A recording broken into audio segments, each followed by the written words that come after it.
നമ്മുടെ ഈ ഗ്രാമത്തെ സംബന്ധിച്ച് നമുക്ക് മുഴുവൻ ആളുകളെയും ഒരുമിച്ച് കാണാൻ പറ്റുന്ന ഒരു സാഹചര്യം നമ്മുടെ ക്ഷേത്രങ്ങളിലെ ഉത്സവങ്ങളാണ്. അത് നാഗത്താങ്കാവിലെ ഈ പ്രതിഷ്ഠാ ദിനവുമായി ബന്ധപ്പെട്ടുള്ള ഉത്സവത്തിൽ തുടങ്ങി, വൃശ്ചിക മാസത്തിലെ ഈ പ്രതിഷ്ഠാദിന മഹോത്സവത്തിൽ തുടങ്ങി, പിന്നീട് അത് മേടമാസം വരെ എത്തി നിൽക്കുന്ന വിവിധ ഉത്സവങ്ങൾ ഇവിടുന്ന് ആരംഭിച്ച് അത് കുളത്തൂർ ദേവി ക്ഷേത്രത്തിലെ ഉത്സവത്തോടു കൂടി ഏതാണ്ട് പരിസമാപ്തിയാകുന്ന വിവിധ ഉത്സവങ്ങൾ. നമുക്കറിയാം, നമ്മുടെ ഈ ഗ്രാമപ്രദേശം വളരെ പുരാതനമായ വിവിധ ക്ഷേത്രങ്ങളാൽ സമ്പന്നമാണ്. വായ്പൂരിലെ തിരുവായ്പൂരപ്പന്റെ സാന്നിധ്യമുള്ള ഏതാണ്ട് 500 വർഷത്തിന് മുകളിൽ പഴക്കം അവകാശപ്പെടാൻ കഴിയുന്ന വായ്പൂര് മഹാദേവ ക്ഷേത്രം, ഭാരതമെമ്പാടും പ്രശസ്തി ആർജിച്ചുകൊണ്ടിരിക്കുന്ന കോട്ടാങ്ങൽ പടയടി നടക്കുന്ന കോട്ടാങ്ങലിലെ ദേവീക്ഷേത്രം, കുളത്തൂർ ദേവീക്ഷേത്രം, തൃച്ചേപ്പടം ക്ഷേത്രം, കുളങ്ങരക്കാവ് ക്ഷേത്രം, ആനിക്കാട്, മുരണി, അങ്ങനെ ഈ ഗ്രാമത്തിന്റെ ഓരോ ദിക്കിലേക്ക് നോക്കിക്കഴിഞ്ഞാൽ വർഷങ്ങൾക്ക് മുമ്പ് സന്യാസി ശ്രേഷ്ഠന്മാരാൽ പ്രാണപ്രതിഷ്ഠ ചെയ്തിട്ടുള്ള വിവിധ ക്ഷേത്രങ്ങൾ കൊണ്ട് അനുഗ്രഹീതമായ ഒരു ഗ്രാമപ്രദേശമാണ് വായ്പൂർ എന്ന് പറയുന്നത്. മാത്രമല്ല, നിരവധി അനശ്വര വ്യക്തിത്വങ്ങൾ നടന്നു നീങ്ങിയ ഒരു മണ്ണുകൂടിയാണ്. നമ്മൾ വളരെ ആദരപൂർവ്വം ഇടവശ്ശേരിൽ സ്വാമി എന്ന് വിശേഷിപ്പിക്കുന്ന അദ്ദേഹത്തിന്റെ യഥാർത്ഥ നാമം ഗംഗാധര തീർത്ഥപാദർ. ഒരുപക്ഷെ പ്രായമുള്ള ആളുകൾക്കെല്ലാം, ഒരു 40 വയസ്സിന് മുകളിൽ പ്രായമുള്ള ആളുകൾക്കെല്ലാം സ്വാമിയെ ഓർമ്മയുണ്ടാകും.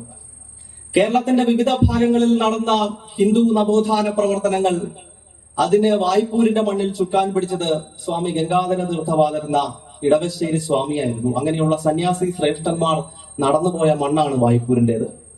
കുളത്തൂർ ദേവി ക്ഷേത്രത്തിന് സമീപത്തുള്ള ആശ്രമം ഭാരതത്തിലെമ്പാടും ഹൈന്ദവ നവോത്ഥാന പ്രവർത്തനങ്ങൾക്ക് ചുക്കാൻ പിടിക്കുന്ന ശ്രീരാമകൃഷ്ണ മിഷന്റെ ആശ്രമം വർഷങ്ങൾക്ക് മുമ്പ് വായ്പൂരിൽ കുളത്തൂർ ദേവി ക്ഷേത്രത്തിന് സമീപത്തായി രൂപപ്പെട്ടു. ആ കാലഘട്ടത്തിൽ തന്നെ കുളത്തൂരിലെ മണപ്പുറത്ത് വളരെ വിശാലമായ ഹൈന്ദവ കൺവെൻഷൻ ഉണ്ടായിരുന്നു. ഭാരതത്തിന്റെ 2 രാഷ്ട്രപതിമാർ ആ കാലഘട്ടങ്ങളിൽ ആ കൺവെൻഷനെ അഭിസംബോധന ചെയ്യാൻ നമ്മുടെ ഈ കൊച്ചു ഗ്രാമത്തിലേക്ക് അന്നത്തെ കാലഘട്ടങ്ങളിൽ എത്തിയിരുന്നു. ഇന്ന് ദ്രൗപദി മുർമു ഒക്കെ എത്തുമ്പോൾ വലിയ വാർത്താ പ്രാധാന്യം ലഭിക്കുന്നുണ്ട്. പക്ഷെ അന്നത്തെ കാലത്ത് വായ്പൂരിൽ നമ്മുടെ ചെറുപുഴ കൺവെൻഷനൊക്കെ സമാനമായ രീതിയിൽ കുളത്തൂർ മൊഴിയിലെ മണപ്പുറത്ത് കൺവെൻഷൻ ഉണ്ടായിരുന്നു. അത് ഉദ്ഘാടനം ചെയ്യാൻ ഇന്ത്യയുടെ പ്രസിഡന്റുമാർ വരെ നമ്മുടെ ഈ നാട്ടിലേക്ക് എത്തിയിട്ടുണ്ട്. അങ്ങനെയാണ് ഞാൻ മനസ്സിലാക്കുന്നത്. കുളത്തൂർ മൊഴിയിൽ ഒരു വലിയ പാലമൊക്കെ വന്നത് അതിന്റെ ഭാഗമായിട്ടാണെന്ന് കേട്ടിട്ടുണ്ട്. അപ്പോൾ അങ്ങനെ ഹിന്ദുത്വ ദേശീയതയ്ക്കും ഹൈന്ദവ നവോത്ഥാന പ്രവർത്തനങ്ങൾക്കും ആഴത്തിൽ വേരുള്ള ഒരു മണ്ണാണ് വായ്പൂരിന്റേത്. ആ വായ്പൂരിന്റെ മണ്ണിൽ ഒരു ഹൈന്ദവ സാംസ്കാരിക കേന്ദ്രമായി നാഗത്താൻകാവ് എന്ന ഈ ക്ഷേത്ര പരിസരം മാറുന്നതിനാൽ ആദ്യം തന്നെ ഈ ക്ഷേത്ര ഭാരവാഹികളെ അഭിനന്ദിക്കുകയാണ്.